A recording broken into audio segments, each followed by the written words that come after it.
ఆంధ్రప్రదేశ్ రాష్ట్రంలో జరిగిన అసెంబ్లీ ఎన్నికల్లో చేసిన ప్రతి ఒక్క స్థానంలో గెలిచి దేశవ్యాప్తంగా సంచలన రికార్డు సృష్టించిన జనసేనానికి రోజు రోజుకు ఎన్డీఏ కూటమిలో మాత్రం ఒక ప్రత్యేక స్థానంతో పాటు గౌరవం కూడా దక్కుతుందని చెప్పవచ్చు.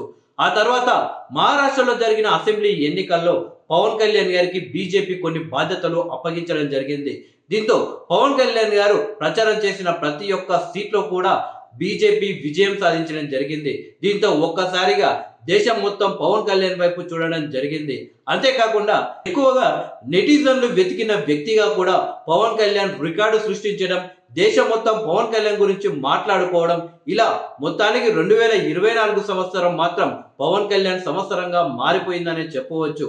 అయితే ఇదే కాకుండా పవన్ కళ్యాణ్ కి ఎన్డీఏ కూటమిలో మరిన్ని బాధ్యతలు ఇవ్వాలి అని బీజేపీ ఆలోచిస్తున్నట్టు తెలుస్తుంది.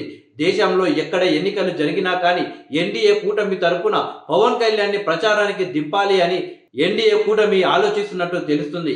ఏ విధంగా అయితే 2014లో అమిత్ షాను ప్రచారంలో వాడుకున్నారో, ఆ తర్వాత 2018 నుండి యోగి ఆదిత్యనాథ్ ను ప్రచారంలో వాడుకున్నారో, అదే విధంగా జనసేన అధ్యక్షుడు డిప్యూటీ సీఎం పవన్ కళ్యాణ్ కి కూడా ఎన్డీఏ కూటమి తరపున ఏ రాష్ట్రంలో ఎన్నికలు జరిగినా కానీ పవన్ కళ్యాణ్ ని ప్రచారానికి దింపే విధంగా ఎన్డీఏ కూటమి ప్లాన్ చేస్తున్నట్టు తెలుస్తుంది. అదే కాకుండా గత కొన్ని రోజులుగా బ్రదర్ చిరంజీవి గారికి కేంద్ర మంత్రి పదవి ఇవ్వబోతున్నారు, రాజ్యసభలో అడుగు పెట్టబోతున్నారు అంటూ గత కొన్ని రోజుల నుండి వార్తలు వస్తున్నాయి.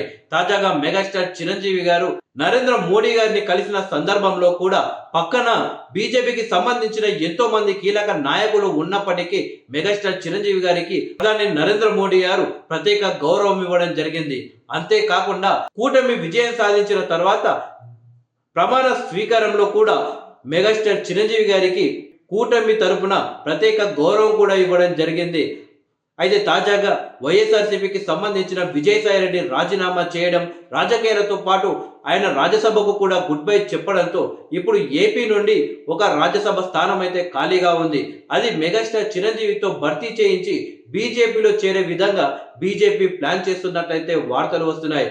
ఒకవేళ ఇదే జరిగితే మాత్రం మెగా అభిమానులతో పాటు జన సైనికులకు కూడా ఒక వార్తే అని చెప్పవచ్చు. బీజేపీ అలాగే జనసేన యొక్క బాండ్ మరింత బలంగా అయ్యే అవకాశాలు ఎక్కువగా ఉంటాయి.